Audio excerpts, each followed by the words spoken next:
Welcome to the Artist Academy podcast, a place where we focus on the business side of art to help you attract more customers, increase profits, and ultimately live a life of creativity and financial freedom.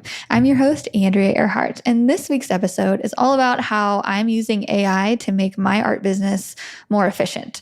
And I feel like everybody's talking about AI, and I even feel a little bit late to the conversation.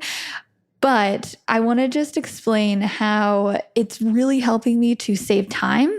And that's the whole theme of my whole year, right? Is save time, make more money, work a little bit less, and enjoy life a little bit more. So how I'm using it to generate pitch scripts, create reference photos and different variations of mock-ups for murals. And I'm using it to edit and caption videos. So let's just talk about, is AI a good option for you to start looking into for your own business? So I'll just explain everything that I just said. Okay, so first off, let's address the controversial topic amongst artists lately that I'm seeing in a lot of Facebook groups and just by talking to artists, wondering if using AI is a form of cheating. And to that question, if you're asking yourself that question, or you have a stance one way or not, I just also want to ask you, is using a projector cheating? Some artists think so. Are you okay with that? Are you okay with AI? Where's the line? Because I will say, when I first started using a projector way back in the day, so 10 years ago, I did my first logo, and I was like, how the heck am I going to get this image on this piece of paper that my customer wants on his wall? How am I going to get that up there? And somebody recommended a projector. So I asked around, I borrowed one from a friend and went there at night and projected it up on the wall. And I was like, oh my gosh, thank gosh, this is making my life so much easier. Not once did I think, oh, this is cheating. So fast forward a little bit, I start getting more logo jobs and I eventually buy a projector of my own. I remember it was $400 and it was a lot of money for me back then, especially because I hadn't made that much in art in the beginning, but I was like, oh no, this thing is going to help me save so much time. I need a projector because I don't want to grid it out like I learned how to do in drawing class. And so anyway, I did that. And so that's just how I did things. And then after a while, I don't know if you know the story or not, but I don't want to explain the whole thing, but I ended up landing a job with Bass Pro Shops and they flew me to the first location, which was in Tennessee. And I went there and I brought my projector and I told them, I was like, okay, so they wanted me to paint their logo on a wall. I was like, great, I've done that before many times. That's why I'm here. They're like, okay, where can I set up my projector? And they looked at me like, you use a projector? The guy who did this before you didn't. And I was like, well, this is just how I do it. And I just felt the tension, not only from the people who I was telling, asking how I can get the projector up there, because back then, whenever I set the projector on the ground and pointed it up, it didn't have that auto level feature like we have now. And so I don't take that for granted. So I had to figure out a way. I had to get my projector really high on one lift and project it across the room. And I was on another lift and other artists on the job saw that. And they weren't using a projector. This was new technology. So they weren't really, I want to say I lost a few respect points from them. But I was like, no, I don't care what you think. This is obviously helping me do my job much better and faster. And everything on that job site was, how quickly can you do this? And so I just continued doing it. I said, heck with it. And eventually, Bass Pro Imagery team, the company, ended up buying projectors for the artists there to use. So they didn't have to buy their own because they saw how much faster it helps them do their job. So at first, people were very skeptical, and then it just became the way of doing things. And that really reminds me of what's happening right now. I think it's this new technology. Some people are using it wrong. Some people, if you don't learn how to draw before you use a projector, that might be toeing the line. You have to learn how to draw before you learn how to paint, and a projector just kind of helps speed it up in between. So learn how to draw because learning how to draw just helps you paint better anyway. So don't skip that.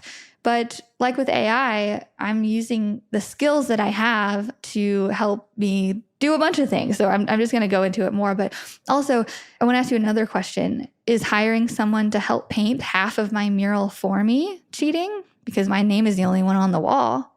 Is that cheating? is since I didn't paint the whole thing, just like, I'm not coming up with every pitch script that ChatGPT is helping me with. I'm not coming up with every reference photo, or I'm not coming up with every single part of the mock-up. AI is helping me with that. Other artists are helping me paint, and I'm instructing them to do it, but I'm taking the majority of the credit. Is that cheating? No, it's not. I'm just using my resources. And really, that's how they used to do it back in the old days. I mean, I'm sure you know this, that like Michelangelo didn't paint every single bit of every single thing. He had understudies and other people who did that, who matched his style. And that's what I'm doing now. Also, is it cheating that I go online and I get a reference photo, say it's royalty free? Obviously, I'm not stealing photos. We're not talking about that. But I'm copying someone else's creation. Someone else took that photo and I'm using it to paint. I didn't take that photo. Why? Because I'm lazy? Probably. I don't want to go out and take all my photos. There are some artists, mostly the really, really high-end ones, that they take their own reference photos because they do see that that gray area is not a line that they want to cross. Personally, I'm about making money and living my life and trying to make the most I can in the shortest amount of time. Again, hence the theme of the year. So I don't want to go out and take my reference photos. I will gladly either pay a small royalty fee for something online, or lately I'm having AI to help me generate a reference photo. And it's the same thing.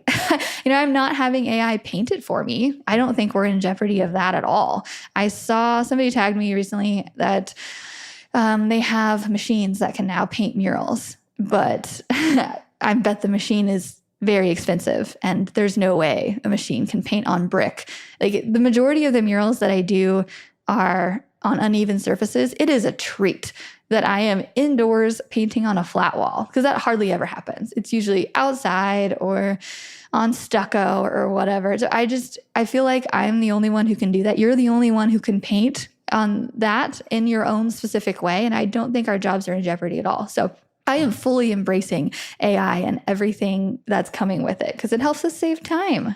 Now, where's the line here? So I have had a conversation with an artist recently who was thinking that, and I won't name who it is, but thinking that a different artist was helping him generate art and he was signing his name to it and selling it that way. So he wasn't actually painting it. He was having AI generate the art for him that's very close to his style and selling it that way. Personally, you can make up your own mind, but I mulled it over. I was like, wait, what if I have AI create most of the painting and then I just, put touch-ups on it and then I do, okay, that's stretching it. I can't confidently say that I'm creating the majority of it in that way if AI is doing the painting for me or the creation and I'm just doing a little bit. That's a bit much. But if it's helping me to get a better reference photo or send a better pitch with better language, like ChatGPT does, like, I think that's completely fine. So I think it's just, where do you draw your line in the sand? Like, where, what is cheating and what's not? But think about the projector thing because it's very similar to me. Anyway, let's start with ChatGPT. I mean, I think that's the most common one that people are using. And we've heard all the things about college kids cheating on their English tests or essays and whatnot. And I actually have a friend who is an English professor who confirms this. She has had cases of plagiarism because ChatGPT, they're typing a prompt in and they're just copying, pasting what they say. But that doesn't really have anything to do with us. So as long as you're not plagiarizing, I think it's completely fine to help think up ideas. So I've used ChatGPT recently, and I'll have links for all of these in the notes here. But I've used it recently to help me create pitches to send out to schools. So at the beginning of the year, I painted for a local university and a couple schools, and I just had a really good experience doing it. And I was like, maybe I want to pitch to different schools to paint for them. Like, I had the logos and I like the kids and all the things. So it's like, this is something I'm going to do. I like teaching. So I used ChatGPT to help me create a script. And if anybody that's practiced with that so far, that you put something in, you ask. So I think I asked it something like, create a mural pitch for a local school to have a mural painted on their walls. And it had some great things that came up. There was one in here. Okay, so I'm actually looking at the thing that it spit out right now. So it spit out this suggestion of this very long email.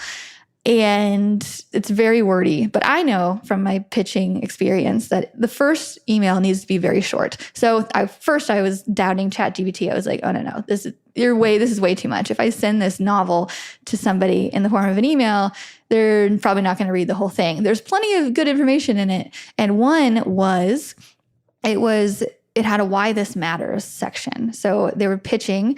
In the pitch, it says, why does this matter to the school? Why should they hire me? And this one part says branding and identity. And to quote it, it says the mural can be tailored to reflect your, this one's about a restaurant. And so your restaurant's identity, values, and the story you wanted to tell. It will serve as a unique representation to your brand, leaving a lasting impression on every visitor. So first off, I think that last bit of lasting impression on every visitor is kind of shooting for the moon. I would edit it to say something slightly different, but I loved how it said this, tailored to reflect your restaurant's identity, or you can change it out to say school or whatnot. But I was just playing around with it. I was like, I wonder what it would say if I put in a restaurant. I wonder what it would say if I put in a school. So being very specific in ChatGPT definitely helps, but tailored to reflect your restaurant's identity, values, and the story you want to tell. That's so great.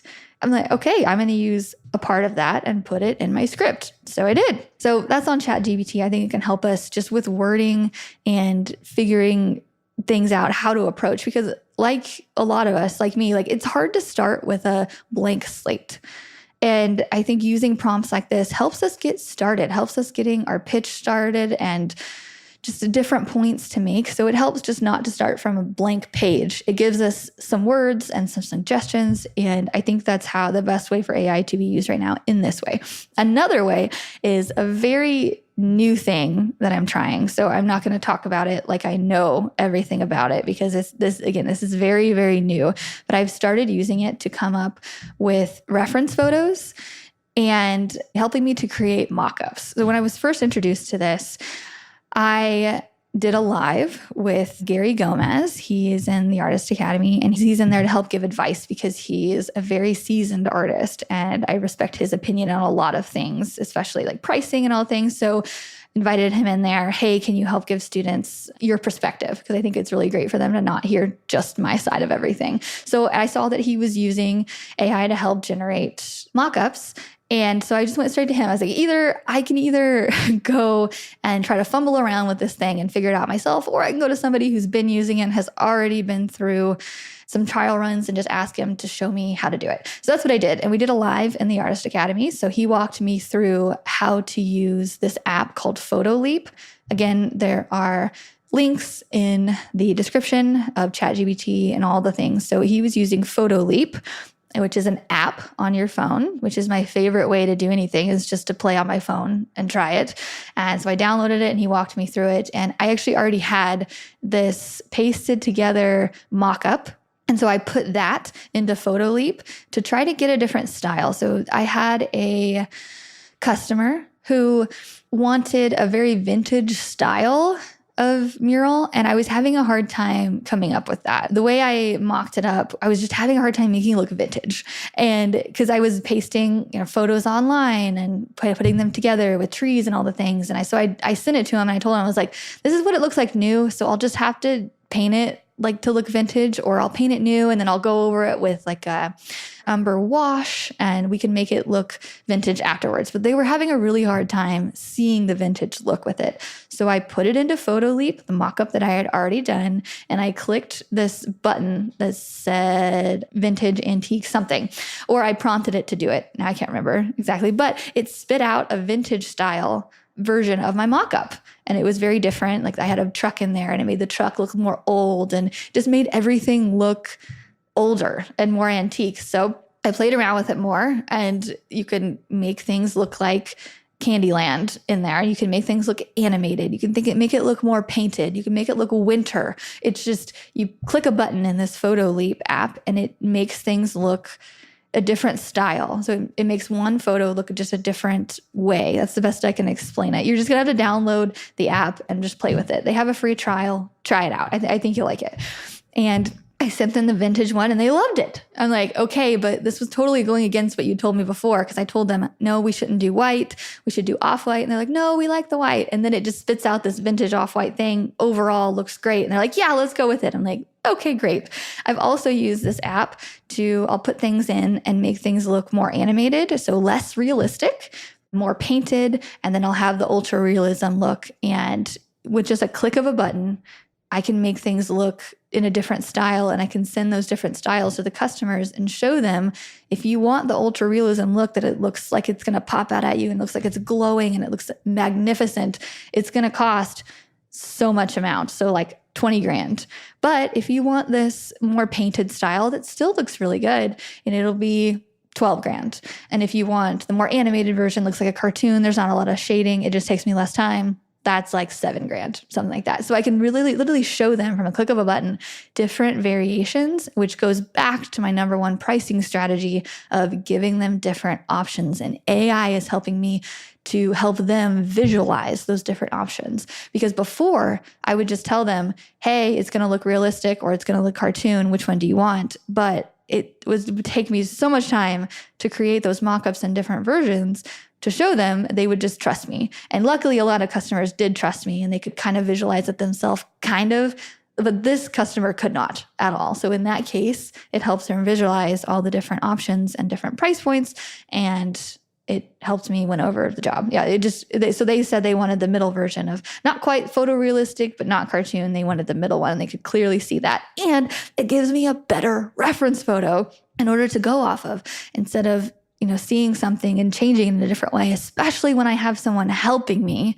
So when it's just me, I can kind of make things up. But when I have someone helping me, it's being able to show them, this is exactly what I want. Help me paint this color here, do it just like this. It helps so much. So yeah. And so we're using PhotoLeap.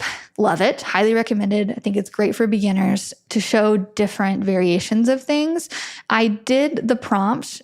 There's one section of the prompt in there where I told it to describe things. So going in with a blank slate, I told it to describe something like a tree scene with all 4 seasons, with a road and blah, blah, blah.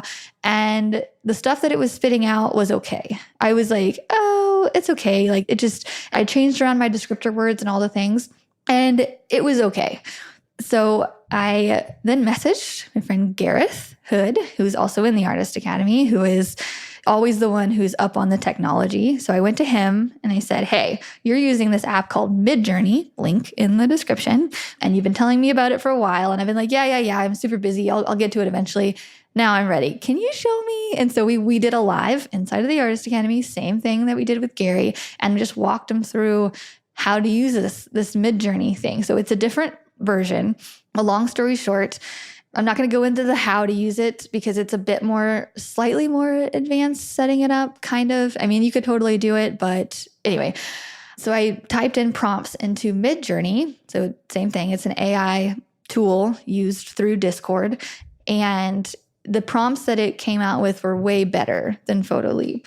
The things that it was spitting out were closer to images that I would want to use, although it doesn't have that. So I can't upload something into Midjourney and have it change the style of it like I can in PhotoLeap.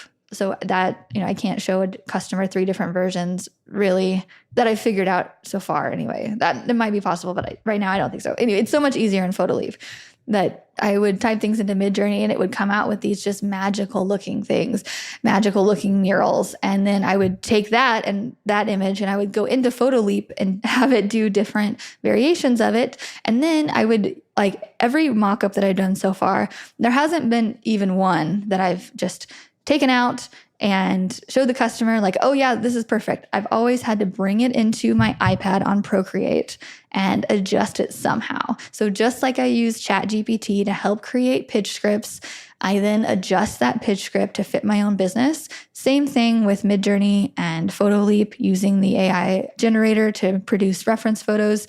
I've had to edit them in some way to get it perfect. So I think this is a great tool to add into the skills that I already have in Procreate and just being able to adjust things. And it's just making my life a lot easier. It's helping my imagination grow. The prompts in Midjourney, I type it in and I'm trying to create a mural, and the ideas that it's giving me are better than the ideas that I'm thinking of in my own head. And sometimes the photos look better in some ways. And I'm like, oh, that's cool. I didn't really think about adding butterflies to that natural scene, but it naturally did it. There's positives and negatives to it all, but I think if you just have an open mind, try it out, don't have it paint for you or create something for you, but have it help you, I think is a great way. Also, the last one is I'm using this AI editing tool called Clip Opus Pro.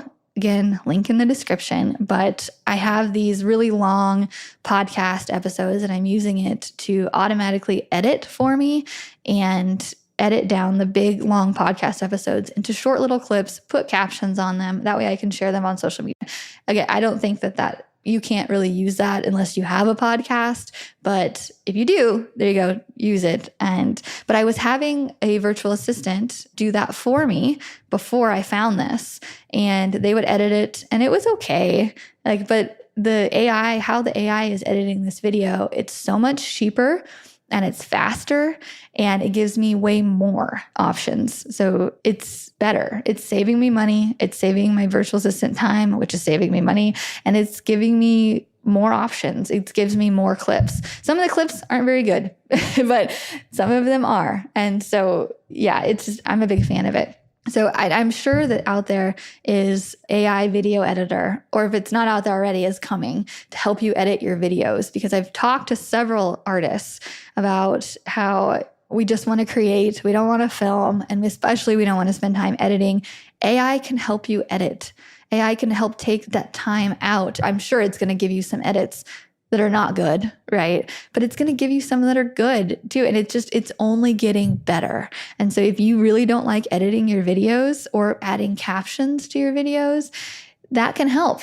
An AI program out there can help you do that. Okay, that's all I had for today. I'm sure as this AI stuff continues to evolve and grow, I'll have another opinion on it next year, and I'll keep sharing what I'm using. But if you need a walkthrough of exactly how I'm doing it, you can go into the Artist Academy and I can show you. I'm posting stuff in there all the time about how I'm using AI to make my work life more efficient and just sharing everything as I go, as I find out.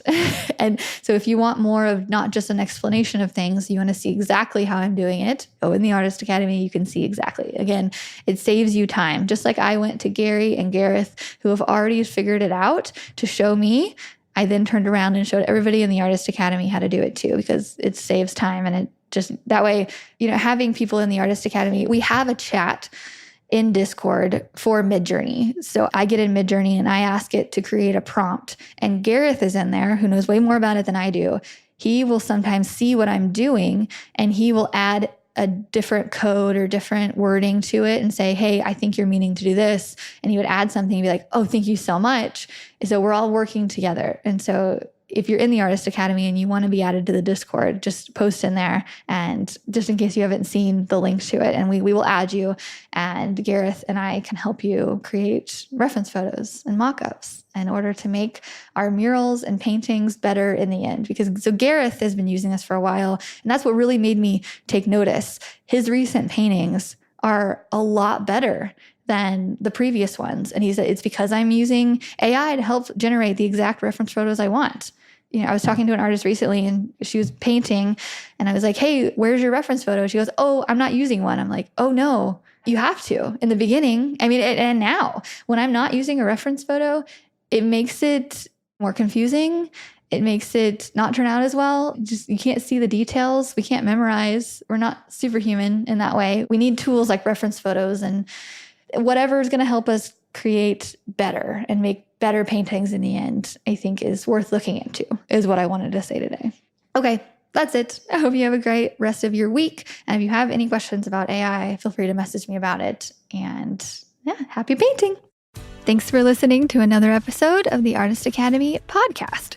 I've been putting out at least one episode per week for more than 4 years on this podcast, and it's really cool to see those download numbers go up and up as time goes on. And that's because artists like you listen and share these episodes. So really, When I say thank you, I mean it. It's really cool to see progress along the way. And anyway, if you like this type of art and business content, then I highly encourage you to get the audio version of my book, Mural Money, with over 15 hours of listening inspiration. I'm currently running a special of just $17 for the audio version. You can go to muralmoney.com to find it. And that comes with a bunch of extras like my art supply list, my pricing guide, recommended book and podcast list, and so much more. I filled that book with tips from my art journey of building a profitable mural career. Plus, I've included the best of the best advice from guests I've interviewed on this podcast. It's the most affordable all-in-one book of advice on art and business that I have. And if you enjoy listening to me here, then I know you'll like the book too, because I read it myself. All 15 hours of it. The book is available on Amazon and Audible normally for $25, but if you go to muralmoney.com, that is where you can grab the special $17 deal while it lasts. If you haven't listened to my book yet, this is your sign to do it. Again, normally $25. I'm running a special for $17, but you have to go to muralmoney.com. That's where you can grab the audio version of it. And that's all I have for you today. So I will see you next week for another episode of the Artist Academy podcast.